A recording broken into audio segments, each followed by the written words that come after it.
Assalamu alaikum. This video is on how to build new habits during Ramzan.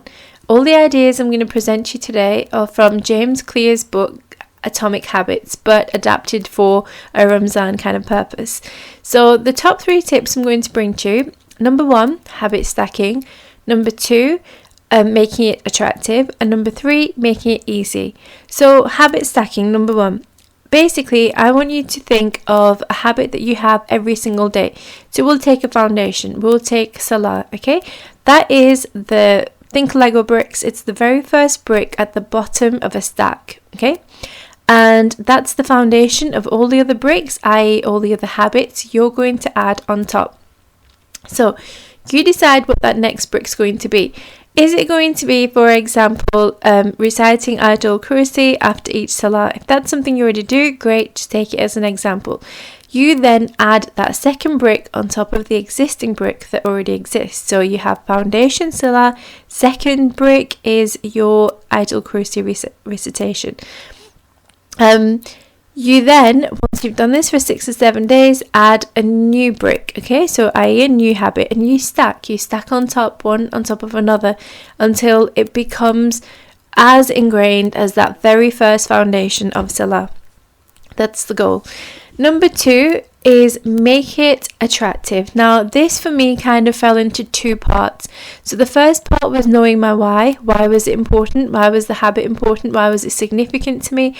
And essentially, I imagine for most of us, it's because, especially with the types of habits we're talking about, it's going to be due to that spiritual connection, that connection to our faith and to our Creator. So the why is kind of an easy motivation in that sense. The second part of making it attractive is tracking your progress. I can't emphasize this enough. I did one habit for about 24 to 28 days, but and I know that in terms of the weeks, but because I wasn't tracking it properly, I lost motivation.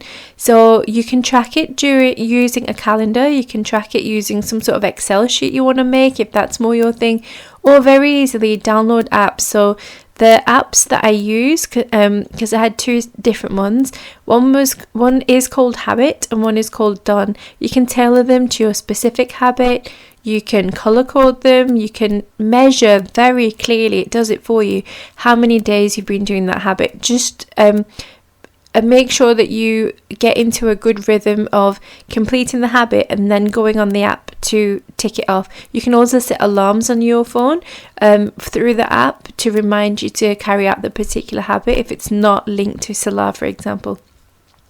So that's your number 2. So number 2 is making it attractive, so the why, and also tracking it. And third and final tip is make it easy. So, Ramzan's a time where you're probably already going to be pretty physically drained. Don't then add things that are going to make you more and more tired. Do things that are going to be shorter, less time consuming, but more spiritually rewarding, and therefore easier to stack. If you start trying to stack things that are going to be too long and too demanding, you won't be able to work through that stack. So keep it short, keep it kind of nice and neat, and then you can work through your stack that way, and it's still spiritually rewarding. So that's to make it easy. Also, tailor your environment to suit your habit. So for example, if your habit is to recite Quran after each Salah, make it accessible in the place that you choose to pray, so it's easy to just pick up and pray. And with that in mind, make bad habits difficult. So if you know that you're inclined to reach for your phone as soon as you pray namaz, then get your phone, switch it off, and put it in another room, or just put it in another room not switched off, but during Salah it shouldn't be near you. So yeah, they're kind of top 3 tips that I've taken from James Clear's book Atomic Habits, but adapted for obviously Islamic purposes and deen kind of purposes. I hope you find them useful. Inshallah, I wish you every success with them. Subscribe to my channel for more tips. Drop me a comment, like it, and share it with family and friends. Best of luck with your habit stacking, inshallah, and take care. Allah Hafiz.